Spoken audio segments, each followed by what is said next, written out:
You're listening to Trek FM. Want to join in the conversation and share your thoughts on this episode? Join the Babel Conference, our listeners' discussion group on Facebook. Just type BABEL into the Facebook search field, and we'll look forward to seeing you there. This is Steve Sansweet of Rancho Obi-Wan, and you're listening to the 602 Club.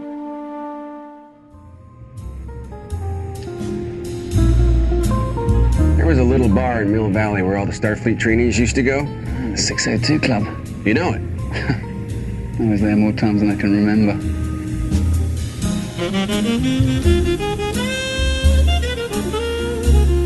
You did this.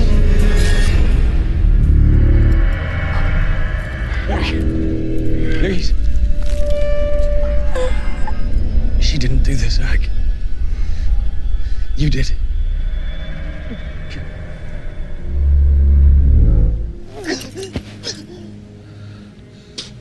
Us turning on each other.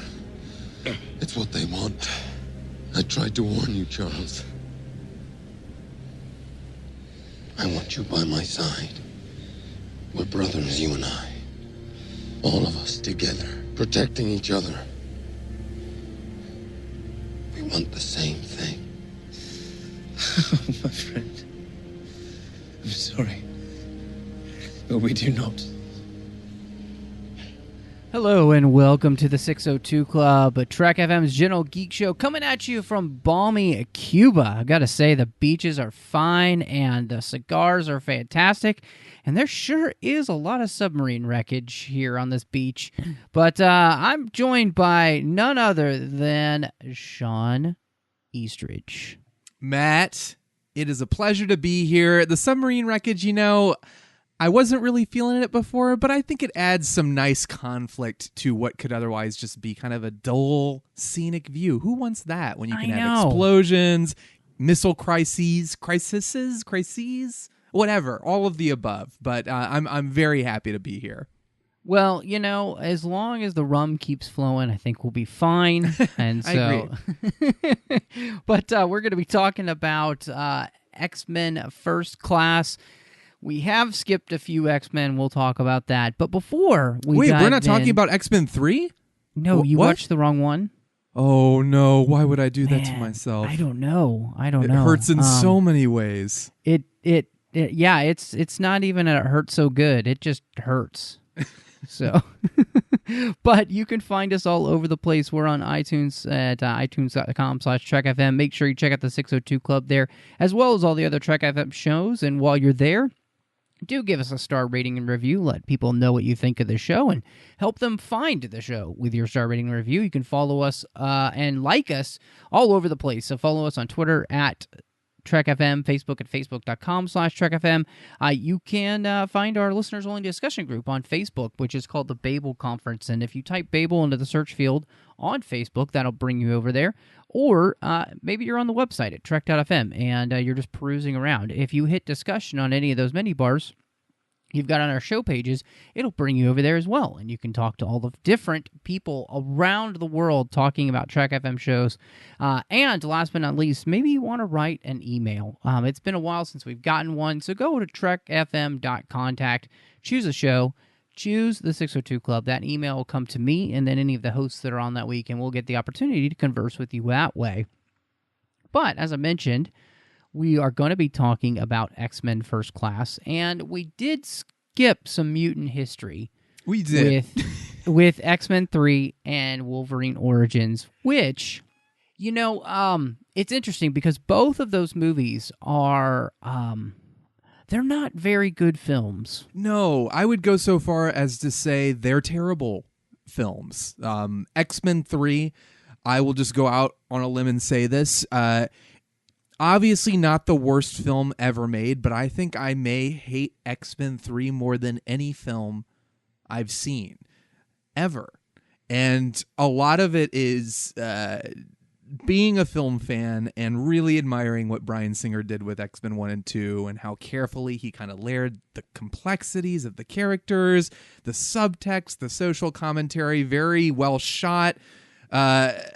X-Men 3 is none of that. It's a kind of a rushed hack job, and I think I was so upset by it that it just kind of latched on as such a negative experience that to this day I consider it my least favorite film. And do you want to know something that will probably make you throw up in your mouth just a little bit? I mean, it's like a love-hate thing, but yes, I would love to hear this. Yeah. So, X-Men Last Stand and Wolverine Origins both made more money at the theater than this movie, First Class. So First Class, just so everybody has an idea, adjusted for inflation, so we'll go there, made $168 million First Class. Wolverine Origins is the next film, and that made over $223 million. And then Last Stand, adjusted for inflation, is actually the second highest grossing X-Men film ever, which is over 331 million. So, the box office didn't agree with us, but No. I think to be fair, I think X-Men 3 was riding the wave that X-Men 2 provided. I think your general moviegoer is not going to know the difference between Bryan Singer and Brett Ratner until it's too late. And I think everyone was like, happened. I think everyone was like, the Phoenix movie, it's going to be great. The X-Men 2 was so good. This one's got to be great. I think a lot of that had to do with that. But, everybody's favorite character is Wolverine, so Wolverine Origins is something we all want to see, right? Until we see it, and then we're like, And then what's interesting is that there's this whole process of what they're going to try and do next, and actually the film that was going to come out after those two, and kind of hinged a little bit on Wolverine Origins' success, was they were actually going to do a Magneto film. That's right. I totally forgot about that because, like you said, they went in a completely different direction. But I remember there were talks of like it was going to be it was all going to be origin movies and we're going to do prequels for everything. Wow, yeah, I forgot about that. Well, and it was all about him surviving Auschwitz and everything, and David Goyer was going to direct, which, David Goyer is some great stuff, and obviously he would have a very close heart for that kind of source material as well. Sure. And so, could have been really great, but that never happened. Part of that was also the writer's strike that happened.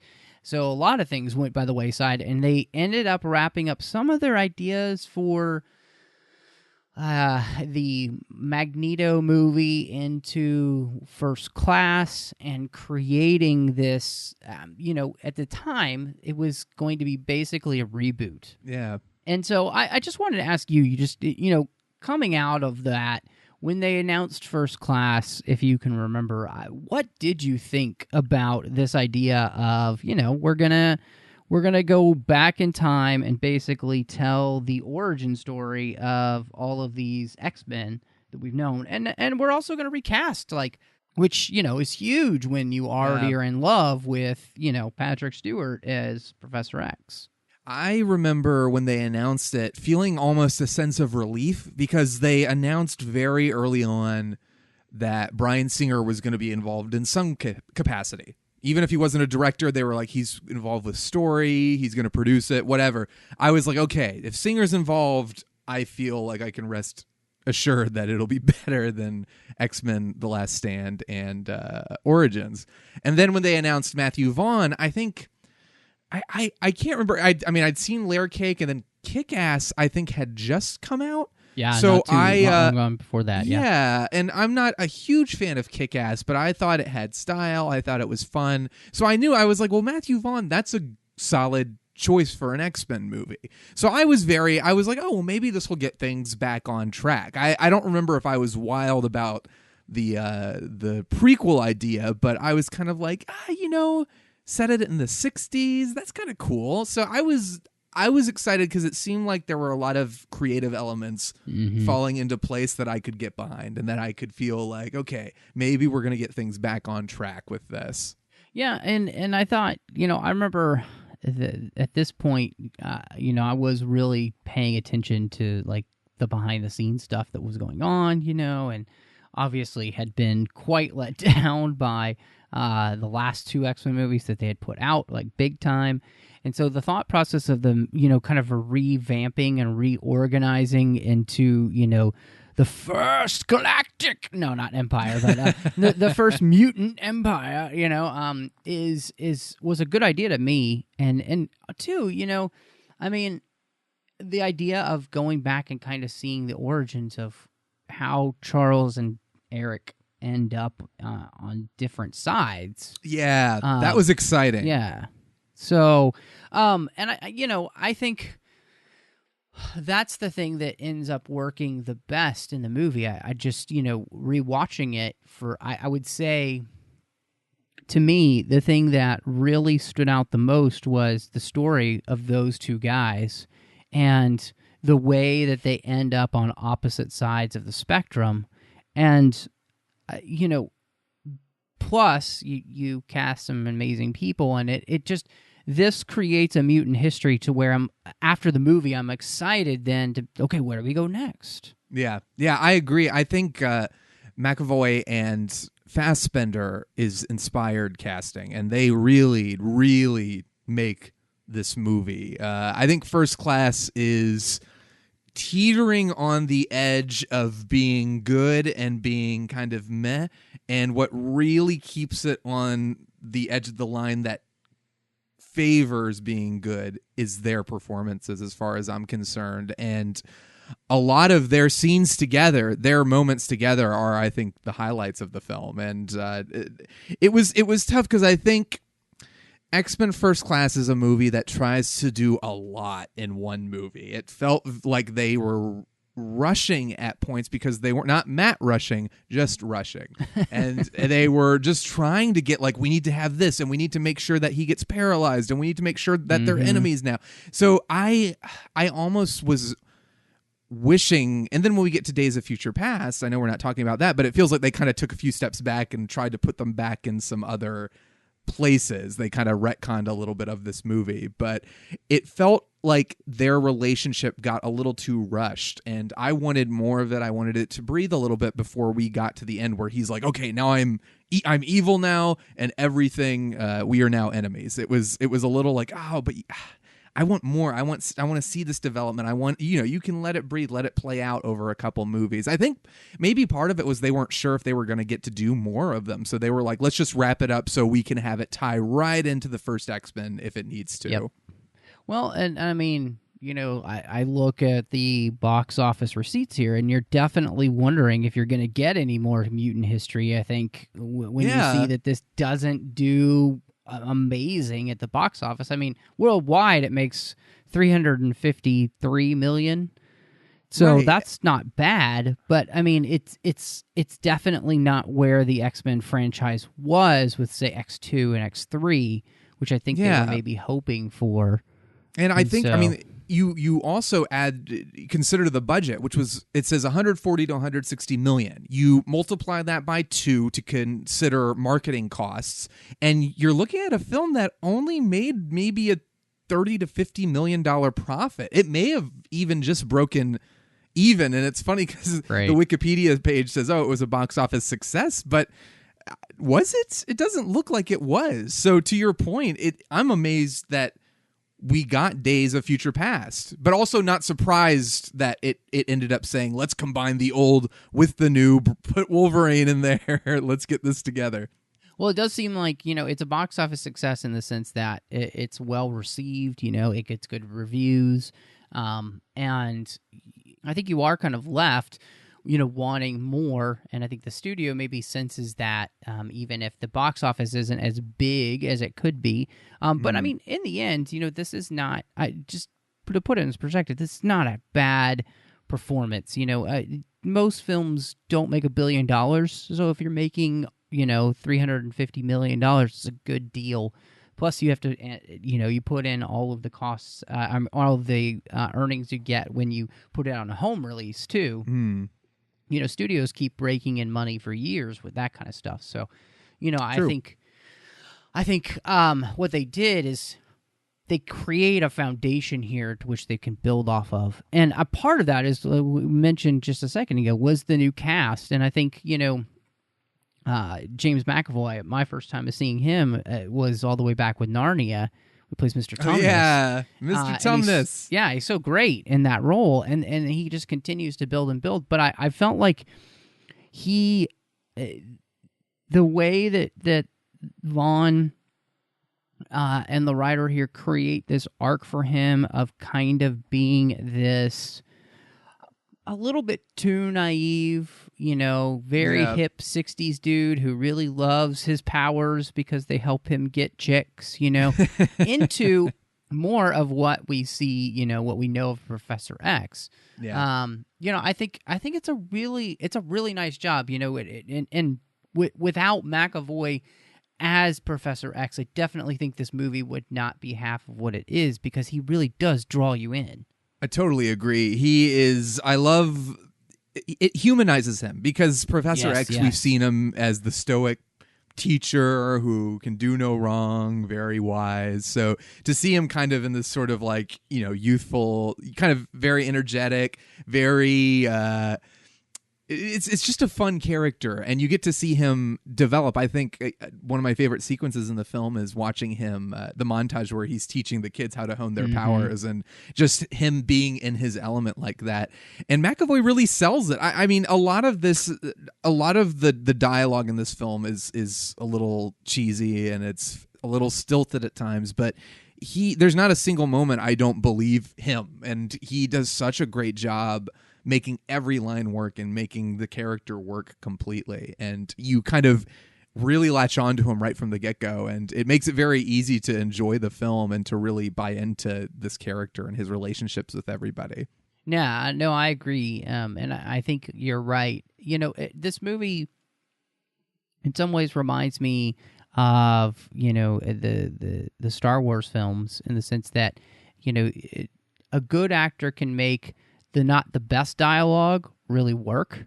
And so, whether it's the prequels and Ewan McGregor just stealing the show with his delivery of the lines, or, the original trilogy where, Carrie Fisher and Mark Hamill and Harrison Ford are able to make something of the dialogue that may not be the best unless it's in somebody's hands that does something with it.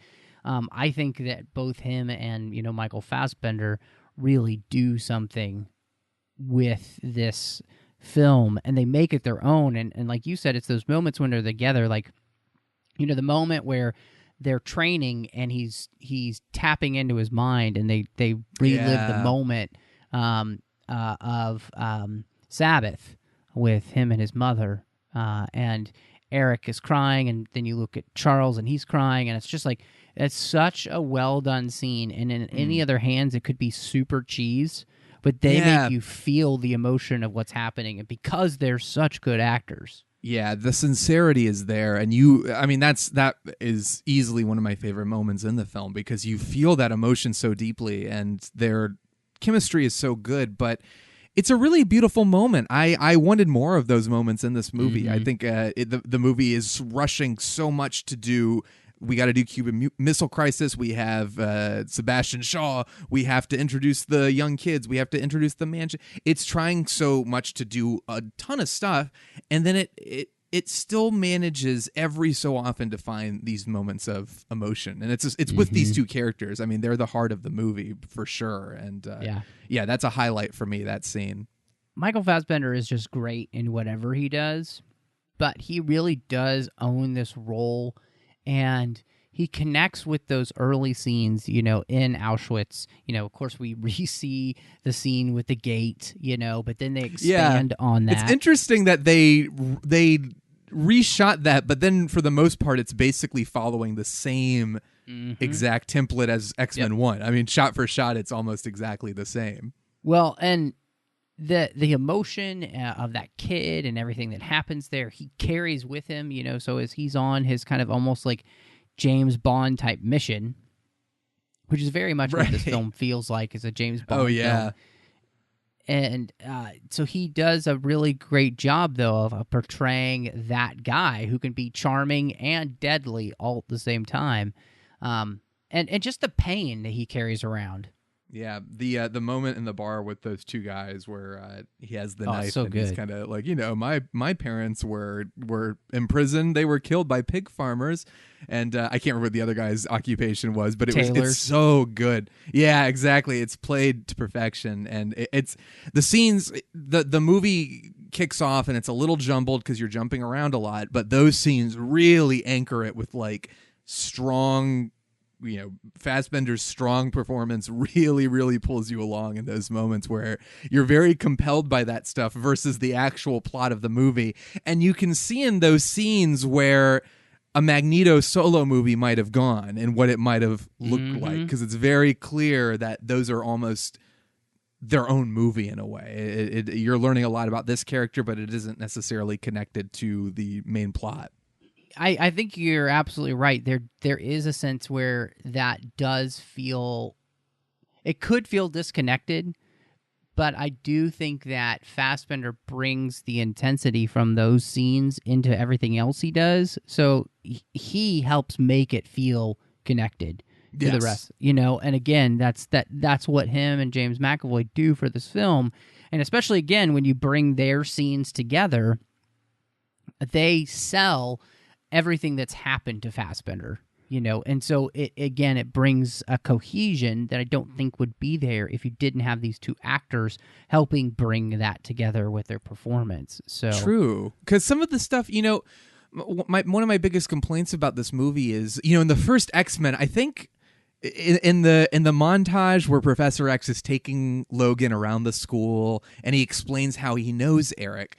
I think he actually drops an age. He says, like, when I was 12 or 13, I met a young boy named Eric Lensher, and you realize this movie completely retcons that. It's like, it's a reboot, but it's also a prequel because they do specifically reference X-Men 1 and characters in the X-Men franchise, like Logan. When Mystique turns into her adult self, she's Rebecca Romaine. So I think one of the great weaknesses of the film is that because everything is sped through so quickly, that relationship could have suffered. And like you're saying, it's the chemistry between the two actors where if you lose that, I don't think people would have bought it as much, because I needed more. I wanted more of them together, and I wanted to feel like they had gone through a lot together. To have them, they meet very quickly. They are together very quickly. They're established as like, yes, we're the best of friends very quickly. But all this stuff is happening like in the span of months. And the idea of Charles and Eric, their relationship has always felt like they've known each other for years. And I mean, obviously at the point where we reach in X-Men 1, they have known each other for years. But before that, I thought they'd had like a really long, fruitful relationship. That's the biggest thing I think that keeps First Class away from really working for me. But McAvoy and Fassbender, I could watch. If the movie had just been the two of them playing chess, I think I would have loved it regardless. Well, and I would say that they give it more depth, and so when they're on the beach, at the end, and he's saying, and he's got McTaggart, and he's choking her, and McAvoy's like, no, this is your fault. And he lets her go.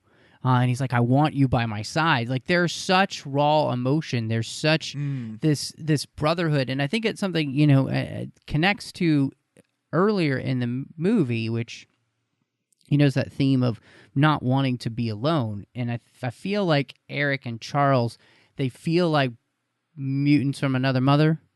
And they feel connected. And they feel like they could be really close. And it's the thing that, makes Days of Future Past work so well when they're like, all those years we spent fighting each other, we shouldn't have been. So there is that sense that they want to be on the same side, but, Eric won't let go of his anger and hate. Right.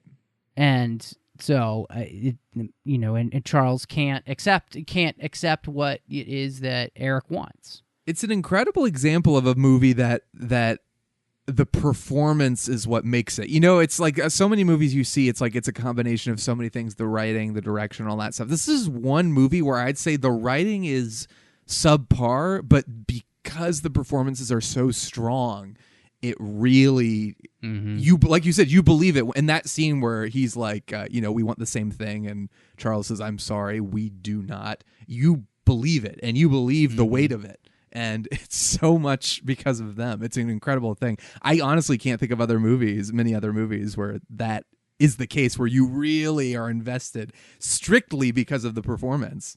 Yeah, and it's what's fascinating, I can't think of another movie except for maybe like Shawshank where you have such a good chemistry between two guys, like that isn't something else, The only other movie I can really think of is maybe Good Will Hunting.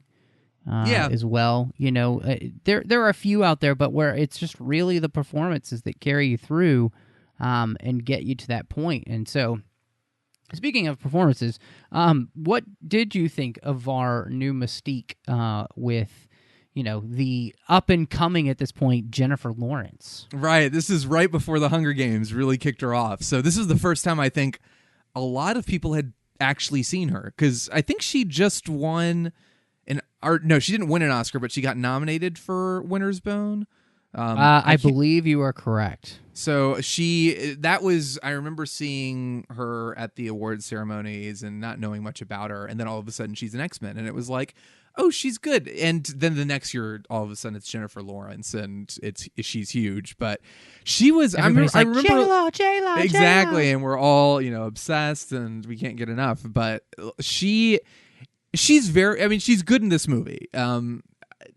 There's some tough, like I said, there's some tough stuff you've got to work with in this movie. Like the mutant and proud line still makes me wince. And it's said as a joke early on, but when they try to turn it into something meaningful for her, it just doesn't work. But I thought she was solid, and honestly, I keep forgetting she's in these movies. It's so funny, and it's very interesting to see her in this one specifically, because it is right before she was launched to stardom. And it feels like in Days of Future Past and Apocalypse, she's a little tuned out. In this one, she feels a little bit more invested. And I feel like maybe part of that is because she was like, I'm an Oscar-winning actress now. I don't need these movies. Whereas in this film, she is still kind of a rising star. Yeah, I can't comment too much because I don't remember enough of... it's been a long time since... I remember Days of Future Past. I just don't remember her performance specifically. Yeah. And then, it's been a while since I've seen Apocalypse. Maybe, and it's hard to remember Apocalypse regardless. Except for the Quicksilver scenes, which always are memorable.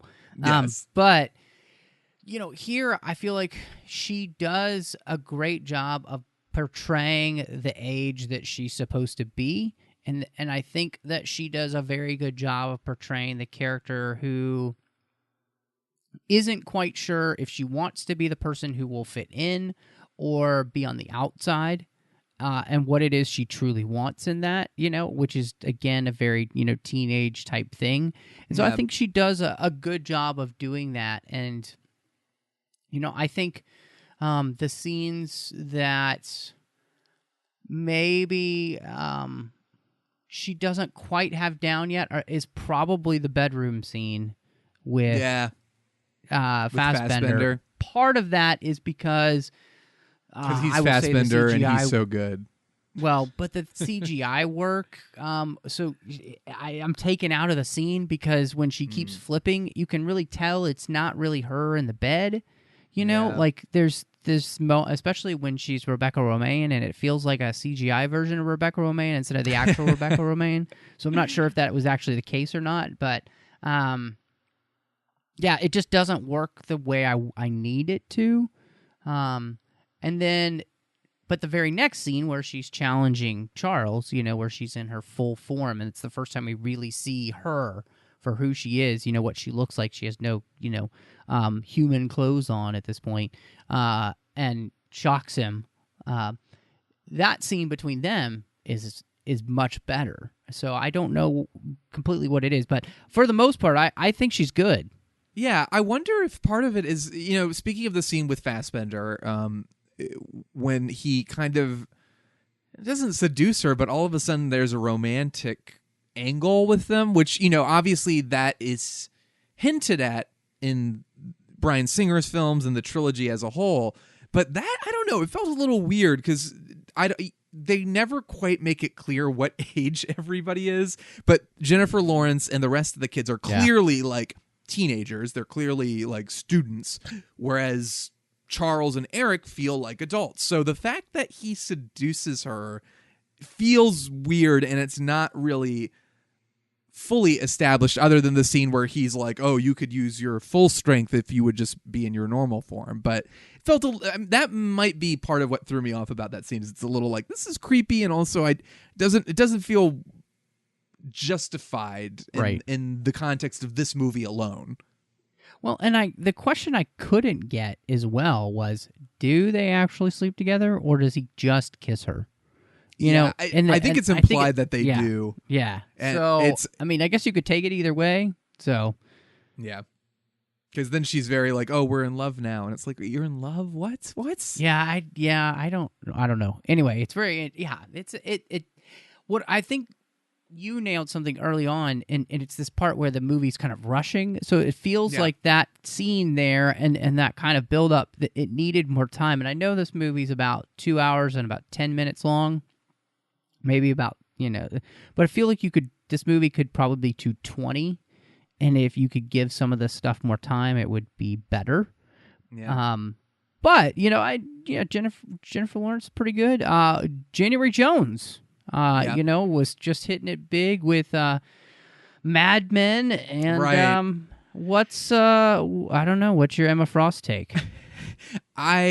January Jones looks like she needs a nap. Like. The whole time, everything she says is just like, yes, I think that this is it. And I'm like, oh my God, please, it's okay. We'll take a break between takes, take a nap, come back when you're ready. She seems very bored this entire movie. And I remember the first time I saw it, never really noticed it. Someone later on was like, was it just me, or does January Jones feel like she does not want to be in this movie? And from that point on, I've always unfortunately noticed it. But She's the only, in the entire cast, she's the biggest sore spot for me, where it felt like, I haven't seen Mad Men, but I've heard great things about the show. I hear great things about her performance in it. This is a weird situation where, almost like Jennifer Lawrence, but Jennifer Lawrence at least has the charm, and she handles her, like you said, her more emotional scenes well. January Jones just feels there, and then feels very asleep, and I just want to tell her it's okay to take a nap. You can. It's all right. I mean, I know she's dressed like a Victoria's Secret angel, but maybe she was just needing a nap, I mean, maybe they were like, she's wearing this outfit that will distract sufficiently that people don't notice how tired that's she the is. thing, like, they get the look right, but then, and I feel like she fits the part physically, but then she doesn't inhabit any of the part mentally. No, that kind of mischievous, very powerful. Yeah. She's one of the most powerful telekinetics, right? And it reminds me a lot of Rogue in the trilogy, even though I really like Anna Paquin as that character, and I think she's good in the first two movies. It reminds me, it's very similar, where it's like, why have Rogue at all if you're not going to let her cut loose and do her thing? And Emma Frost feels kind of the same way, where it's like, oh, she turns into diamonds, but that's about it. and then Magneto breaks her diamond neck, and she can't do that anymore. Apparently, diamonds aren't a girl's best friend. So diamonds aren't forever. Yeah, no, they're not. We don't have to talk about her anymore. But Kevin Bacon. Yeah, Kevin Bacon's. I remember when they announced that he was in this. It was like, why, Kevin? Why are you here? Who are you? Why are you? I love me some Kevin Bacon. I love me some bacon just in general. Bacon is delicious.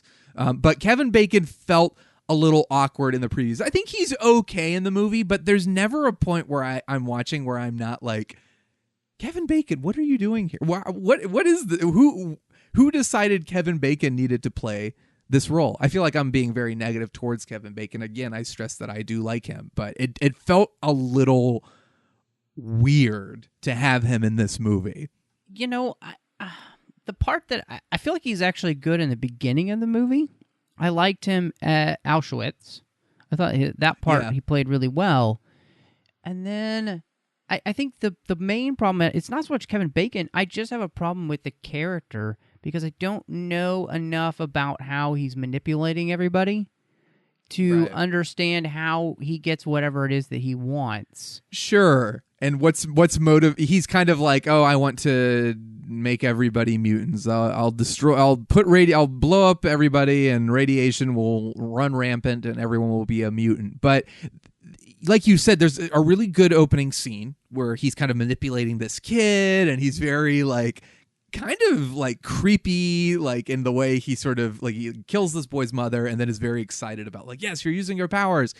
There's a lot of layers to him in that scene. And then as the movie goes on, those layers are sort of stripped away and he becomes just kind of a like, yes, now there will be no one to stop us here in my evil submarine lair, where it's like very clearly inspired by James Bond, but it just doesn't work in this context. It feels very shallow. It feels very underdeveloped, and there's so many scenes where he's just sitting with Emma Frost, and they're just kind of like, well, now that we've figured this out, the next step in my evil plan is to do this, and it's like, all right, thanks guys. But he feels very Kevin, like you said, Kevin, he works in the role. It feels awkward because I don't know why Kevin Bacon's in the movie, but then the fact that they start him off so strong and then just turn him into kind of generic supervillain number 25. Yeah, and I think, you mentioned something that's really interesting. They go back in this movie and they say that, it's the atomic age that's really leading to mutation, not just evolution, but this atomic age, and that his plan is to basically nuke the world so that there will be more mutants, and they will be able to survive, and they will be the dominant species then on the planet. But I feel like it's something that's so kind of glossed over in the film that I mean, it's there. Don't get me wrong, it is there. But I don't feel like they do a good enough job of trying to portray him as anything other than the mustache twirling mutant. Other than whereas you get Eric and you totally understand his point of view and why he turns against Charles at the end and why he doesn't want the same things. I feel like if you had done that with Sebastian Shaw, it would have been much more beneficial to the audience to make him somebody that it's like he's the proto Magneto. Yeah, rhymes. That's kind of what I mean. It seems like that's kind of what they were going for, to the point where he even has the helmet. This is the origin of Magneto's helmet, is Sebastian. But part of me wonders, and I want to know what you think of this too. Do you think the movie would have benefited if maybe Sebastian Shaw hadn't played such a prominent role and they'd focused more on Eric and Charles? Like, because it feels like, as we're talking, I'm realizing it, Sebastian Shaw is just kind of a plot device. And I feel like there was a need to tie each X-Men movie in this new prequel trilogy has this need to tie it into the decade it's associated with. So I think there was this driving like, oh, we need to have the Cuban Missile Crisis. We need to have that. And Sebastian Shaw is the plot device that will allow us to do that. But that, it's like the one plot line too many that I think keeps this movie from having the chance to breathe like the first two X-Men movies did. They really got a chance to develop their characters, their stories, and this one feels like just 50,000 different ideas thrown in at once. And I don't know, do you think you maybe not remove Sebastian entirely, but reduce his role a little bit so that it's more focused on Charles and Eric, and somehow you make Eric's storyline more organically antagonistic? Because when he switches at the end and he's like, now I'm pure evil, it felt a little like, did I miss something?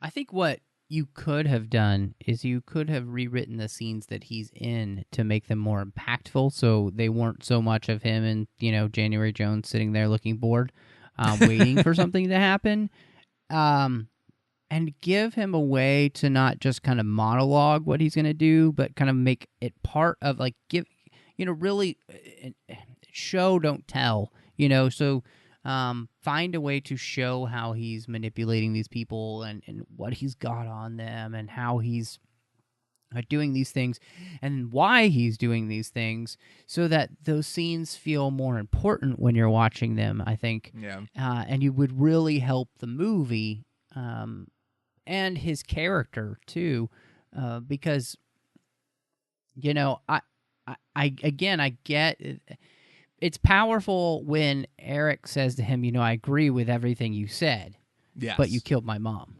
you Right. know, and that's great. But I would have loved to have kind of known more about the Sebastian Shaw character and exactly why he's come to think this, instead of him always being the guy he's literally been twirling his mustache since Auschwitz. Right. So, and it's like, that's a long time to be twirling this mustache. What is it that makes you tick, and what is it that made you the way you are? Yeah. I guess what I'm saying is we kind of expect more from these X-Men films to have better villains, because like Stryker was a better villain in the second movie. I was going to say, first compare movie it has to Eric Stryker. as the villain, so Yeah. you expect there to be more in these movies. It's a similar thing to Stryker. Stryker wants to kill all the mutants, but it's very clear motivations and very organically tied into the plot of the film. It backs up the theme. It's all about the movie, whereas this movie feels like a bunch of different movies shoved together, and Sebastian Shaw is just one of those movies. I think you're right. I think we know what he wants to do. We don't know why he wants to do it. He wants to dominate mutant kind because we are mutants and we will destroy humans, but that's not interesting. And it's a shame. But, part of...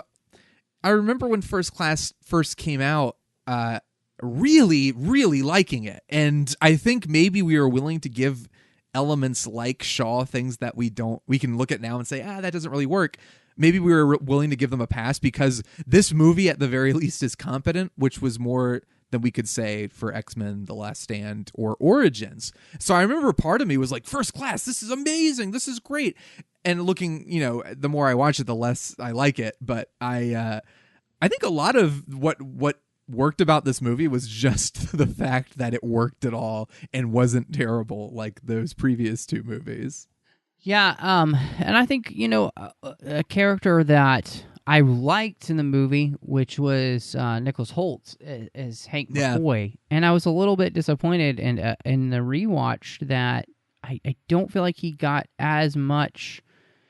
I don't know, he's a little bit shortchanged, I think, in the movie. I like his character a lot. I like his interactions with Jennifer Lawrence, their discussion, what it is that they... are talking about, this whole idea of, can we ever really fit in, will we ever be accepted, all of that kind of stuff. And I think that's the thing that really got to me was his struggle. I think it's a really good struggle.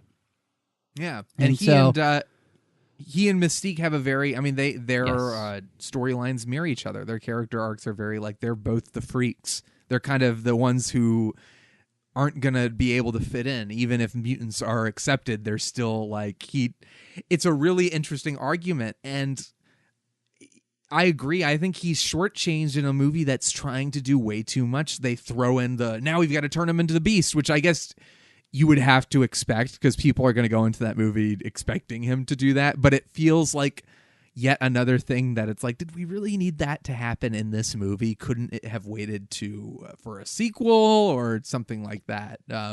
These are things that are kind of cleaned up in Days of Future Past, so they don't hurt as much. But watching him I forgot, I was like, when he injects, he's like, yes, I have this thing. And it was like, oh my God, this is just a completely new plot that's thrown in. Like, I'm going to inject myself and turn into the monster. It's been hinted at, but it just felt a little too much. And yeah, it would have been nice to just maybe focus. And it's the same problem I have with Apocalypse. I think it would have been nicer to maybe, don't focus so much on the end of the world plot or the villain plot, but just focus on these kids, their relationships, how they're interacting with the world, how these things affect them, because that makes it personal and it gives it the emotional core it needs. And X-Men 1 and 2 did a really great job of that. And First Class has these shining beacon moments that are just so brief that you want more of it.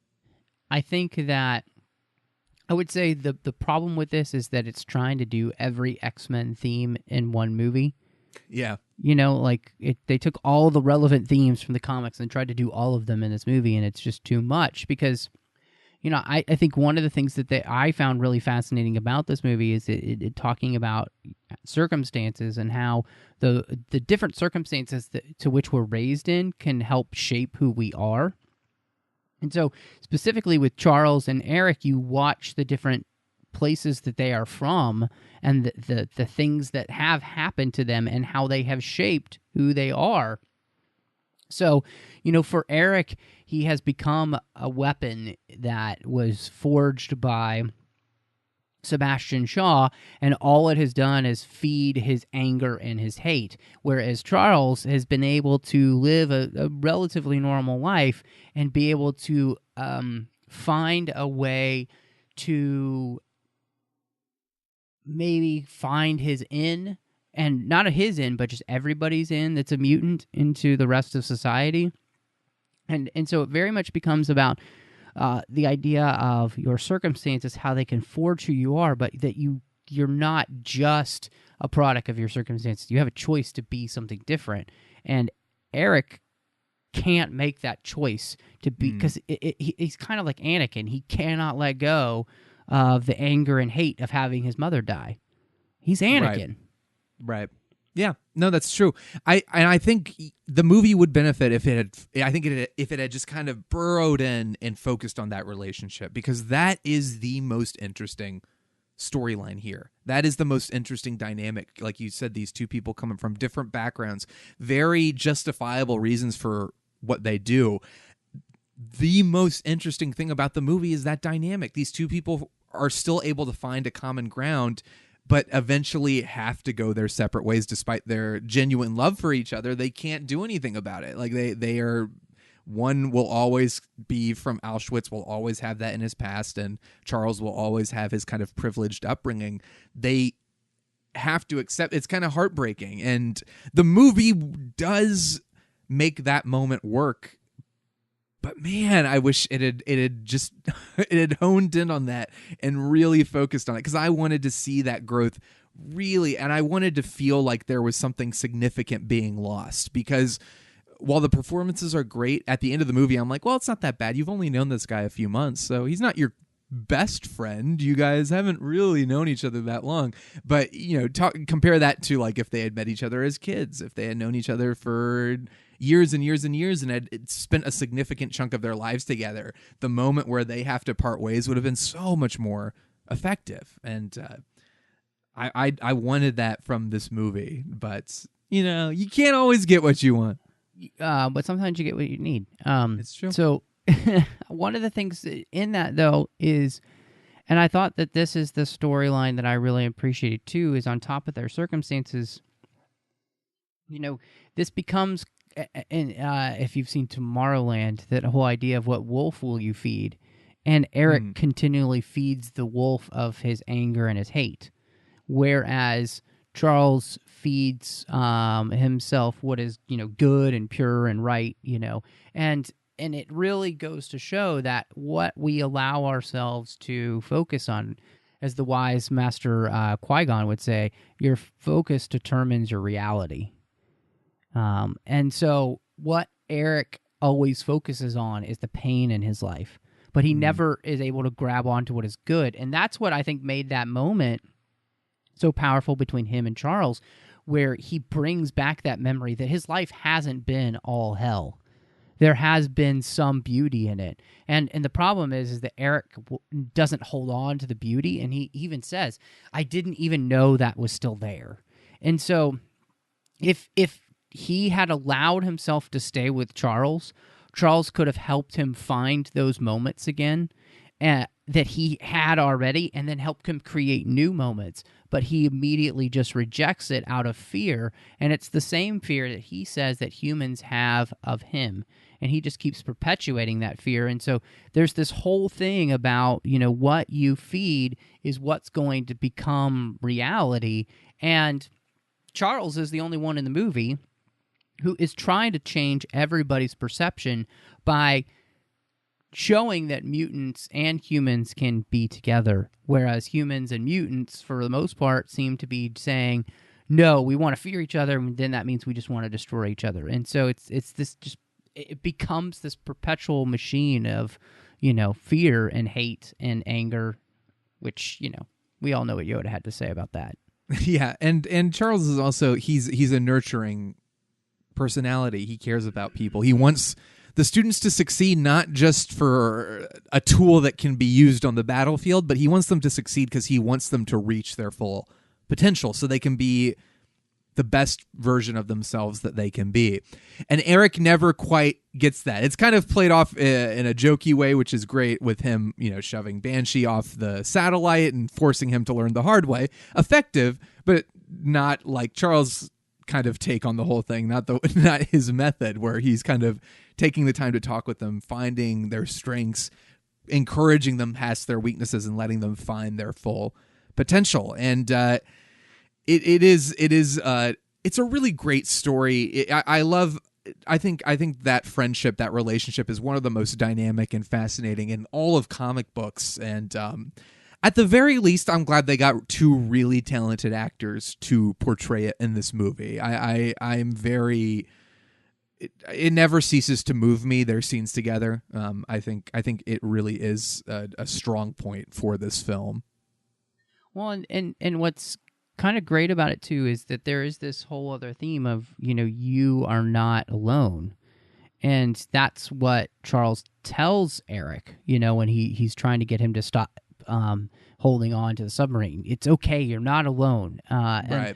And that's what he's trying to do for everyone. And what's fascinating to me is that he had done the same thing for Raven, and yet she ends up rejecting that because he won't see her the way she wants to be seen, which is, I guess, basically to see her as sexy.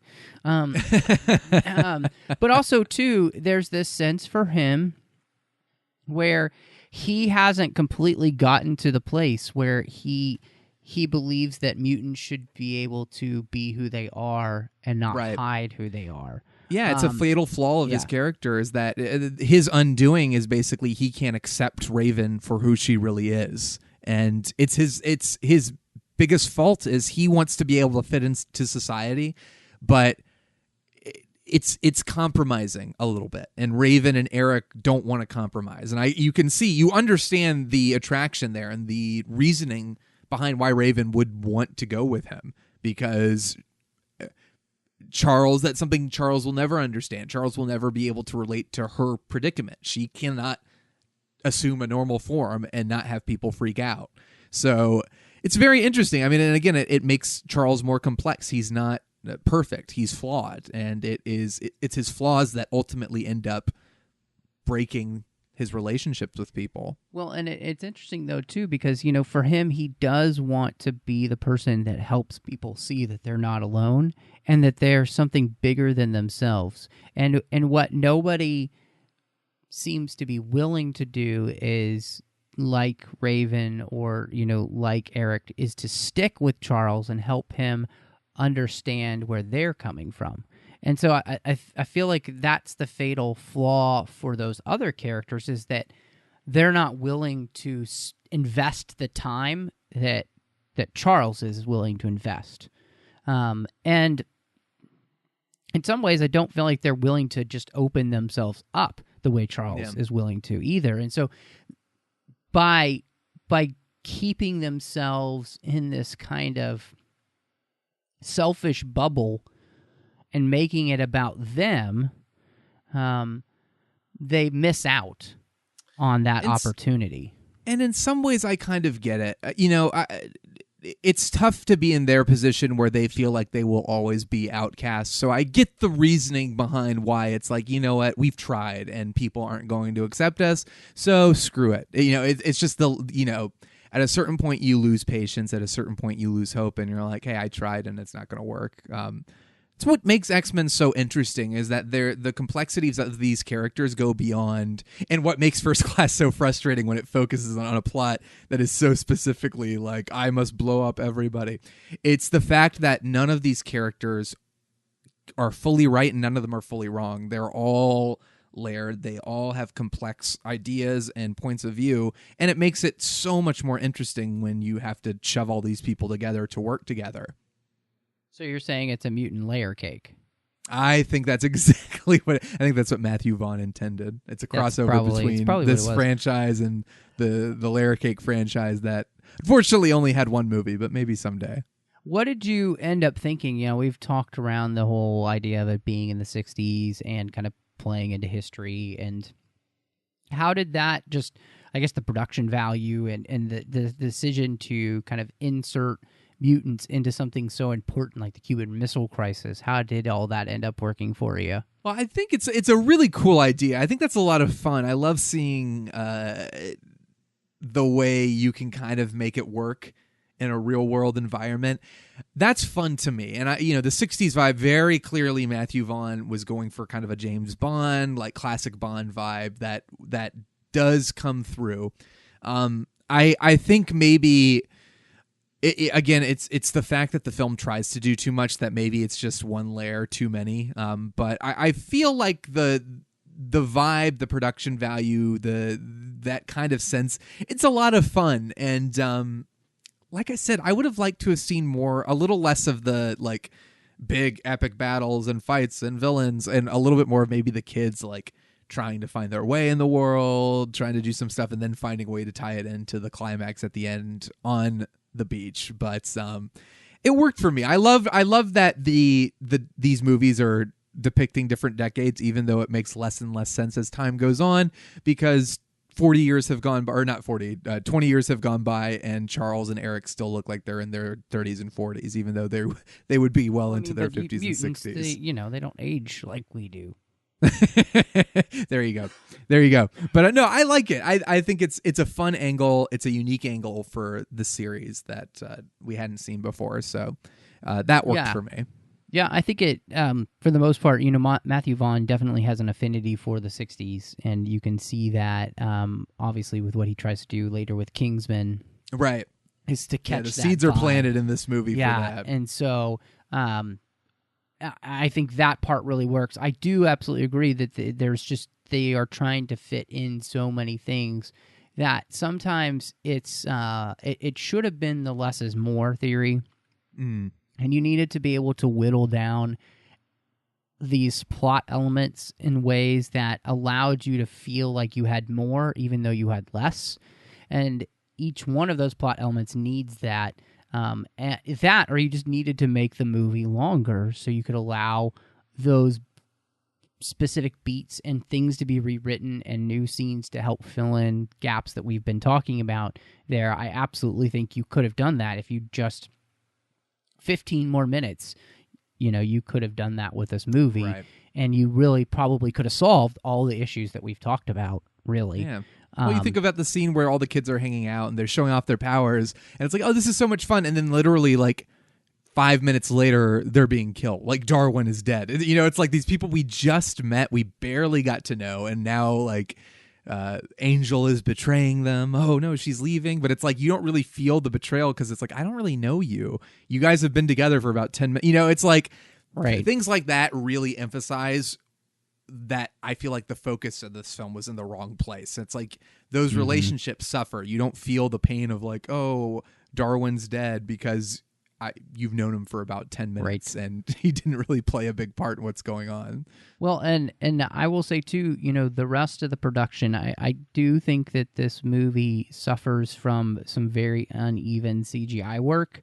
It feels rushed in a lot of places, and it pulls you out of the a movie. At least it did to me when I was rewatching it. I was actually kind of shocked by how bad some of it looked. And it was kind of frustrating because it really does. And the problem is this, is that it's when CGI is not consistent in a movie. So the moment it's not consistent, you're pulled out because you see, your brain sees the inconsistency. If it's just consistent work, even if it's bad work, at least it helps, And so, yeah, it's all over the place. I mean, some of the Kevin Bacon stuff, Shaw's power, it's a cool effect, but then when you start to see his face, it just looks very fake. But the scene where Magneto lifts the submarine out of the water. That looks really great. But then you compare that to like Angel and Banshee flying around, and it's like, this looks a little awkward. Beast's face in some shots looks very CGI. Yeah, I remember thinking, even when I like first saw this movie and was like completely on board with it, I was like, this looks a little cheap, which is shocking considering it has such a big budget. Well, and the other thing that I found was that I didn't like Henry Jackman's score here, which was disappointing because X2 had such a great score, and I just don't feel like his kind of like rhythmic driving symphonic work really, it didn't fit the time period. I feel like this needed to be it needed to feel like James Bond, and it doesn't feel like a 1960s John Barry score basically, and that's kind of hurting the movie, I think. Yeah, and it's tough. The movie is kind of caught between like, is it a James Bond movie? Is it an X-Men movie? The goofiness of Bond is kind of prevalent in the villain plot line and the Cuban Missile Crisis stuff, but X-Men has always been so grounded that it just doesn't fit for me. And I think the score doesn't bother me that much. I think it's fine, but it definitely, I did miss Ottman's really great theme from X-Men 2. I was very happy that came back in Days of Future Past, but First Class to me feels like it's clashing with a bunch of different identities and ideas, and it feels very solely a work of Matthew Vaughn's, but I don't know if necessarily all the elements mesh well in a cohesive way. I think you've led us right into then, some ratings, and so I'm interested in all that we've talked about, where we come down. So, Mr. Sean Dorman, Eastridge. Which is your last name? It's Dorman. Let's just say Dorman. Dorman. Yeah. Sean Dorman. But where do you think that you end up rating First Class? It's tough. I don't dislike this movie, but I will say the first time I saw it, it was like a solid 4-star movie. But each time I watch it, it just feels more and more, the problems become more and more prevalent, and it becomes harder and harder for me to like it. I would probably say, if we're doing a 5-star scale, maybe 2.5. So like right in the middle. Like it's that 2.5 is really James McAvoy, Michael Fassbender, that really amazing relationship, and their fantastic performances. It's fun. It's absolutely an improvement over X-Men: The Last Stand and Origins, but the clunky plot, the underdeveloped villain, the dialogue at times is very cheesy.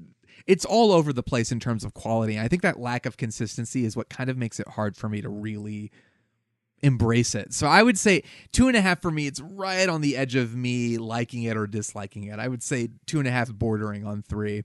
Yeah, for me, I think the performances is what puts this over the top, So if, the issues that we've named, aren't enough for me to dislike the movie, but they also don't make it where I used to be too at a 4-star movie. I think for me, this is really 3.5 stars. It's a good movie. It could have been a great movie, I think, with some rewrites in places, and this is the thing I was thinking. I think this section of the X-Men franchise would have really benefited from a 3-arc structure and them thinking 3 films at a time here. So create a trilogy to where it's all in the 60s and 70s. And so each film has a beginning and end to it, but they all connect together. So you don't feel like you have to do everything in this movie. Yeah. And I think if they had created that plan, you would have had a much better movie, and you would have alleviated some of the issues we had. Or, as we mentioned, you put 15 more minutes in here, you rewrite some things, you jigger around the Sebastian Shaw storyline, you give James McAvoy and the rest of the mutant cast more to do together. I think it really helps because I think, as great as the training scene is, it does feel kind of rushed because they're up against the clock at that point because there's a ship coming, so they only got a week basically. And so, you just feel like you always want more. And that's not necessarily a bad thing, but here I think it is a little bit of a detriment because you do realize that you're missing some stuff. You're totally right. I think that is. I really do feel like they probably were like, we don't know if we're going to make another one in this world, in this kind of prequel world, so let's just make this tie right into X-Men, and that really hurts the movie. And again, like I was saying, Days of Future Past, you see them kind of retcon some stuff and kind of take them back a few paces. I think as a result of the fact that they kind of tied things up a little too neatly with this movie's ending. Well, and I do think that part of the issues we see here is that Singer had been the sole purveyor of what was X-Men in the first two movies that made them so good, right? Right. And really, truly had an understanding of the characters and the world that he had created. Nobody else is quite able to get there. And this does a good job of setting up something really neat. But then, of course, he comes back and he does kind of go back to saying, we're going to do what I want to do. Right. It's kind of what I think JJ is going to do with, episode 9. We're going to do what I want to do. So... And that's just kind of an issue that you can run into with franchise films. And X-Men, I think... I was thinking about this, too. And this is just kind of one last random thought, but... the X-Men films, one of the things I really appreciate about the Fox is that just because a film didn't do as great as they wanted to, maybe, they never stopped pursuing what their vision was. You look at the mess that WB has gotten themselves into, Warner Brothers, by just not continuing to pursue the vision that they started off with and just believing in it. Say what you will, but Fox believed in it, in its vision, and it kept going. X3, X-Men Last Stand makes a ton of money. X-Men Wolverine Origins makes a lot of money. So they kept pursuing that vision. They make this movie. It doesn't make a gazillion dollars, but they just keep pursuing their vision. So they don't stop. And I think I give them credit for just continuing on to do what they think is the right thing to do. Right. Regardless, and I think that takes guts. So good on them as a studio for not just pulling the plug because one thing doesn't go their way. First Class may be a reboot, but it's also very clearly tied into the same universe, almost like explicitly at points. We even get a Logan cameo in this movie. That's probably the best part of the movie. But I agree. It's kind of sad to think Disney may be pulling X-Men into its cinematic universe soon, which is, exciting, but the X-Men is so expansive and it has such a huge cast of characters. I don't need it to be tied into Marvel's cinematic universe. And it also takes away from this kind of identity they've established for themselves. So it's with Dark Phoenix coming out, I hope it's good. I hope it's kind of a nice little send off for this franchise, but I feel like we'll kind of lose something if that does end up going into the cinematic universe.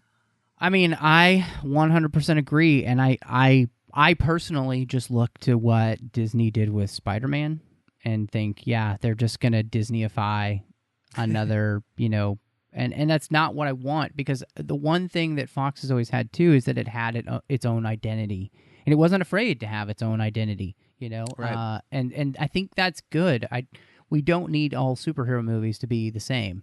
We need diversity. Yes. Otherwise, it just gets boring. So, anyway, some random thoughts there at the end, but I'm really excited we got to talk about this one. I can't wait till a little bit later on in the year where we'll get together and talk about Days of Future Past. Oh, I'm so excited to watch that again. It's been too long.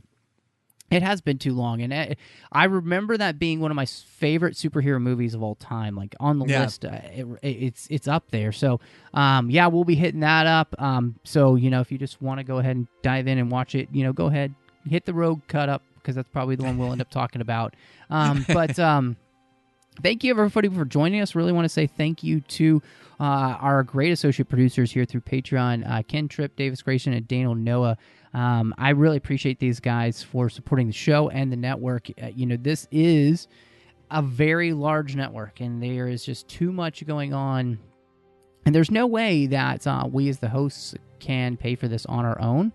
So we ask you to go to patreon.com/TrekFM and see how you can be part of our team and support us. We've got some great contribution levels where we give even more perks back to you, or honestly, every little bit helps. So again, it's patreon.com/TrekFM where you can be part of the Trek FM team, making sure that all of these great shows keep coming to you.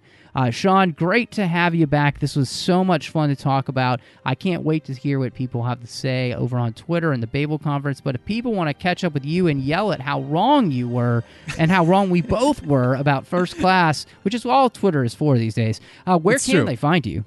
Well, nothing would delight me more if people would come to @YayShawnDoorman and yell at me there. And you can also find me on the Nerd Party Network on my podcast, Missing Frames, where I also will have opinions that will just infuriate the masses. We watch movies that we should have seen by this point in our lives, but for whatever reason have never gotten around to. But feel free to check that out on iTunes, Stitcher, wherever. Go for it. Well, and you should, because some great hosts from this network have been in there. John Mills has been on there. We've had others, right. So definitely check that out. It's a lot of fun. You can find me over on Twitter, MattRushing02, and then I'm on Instagram under the same name. Here on the network, I also do The Orb with Chris Jones, talking about Star Trek Deep Space Nine, and then I am on the Nerd Party Network with the aforementioned John Mills as we talk about Star Wars each and every week over on Aggressive Negotiations. It is the best Star Wars podcast you may or may not be listening to, so make sure you check it out. We've got Owl Post that I'm doing with Drea Kaufman as we talk about Harry Potter one chapter at a time. It's a blast. We're right in the middle of the Goblet of Fire, so it's the perfect time to catch up with us and enjoy listening as we're walking through the entire series. And then last but not least, doing a show with my friend Courtney called Cinema Stories, and that is where we talk about films, but through the lens of faith. Thank you so much for joining us, and y'all come back now here.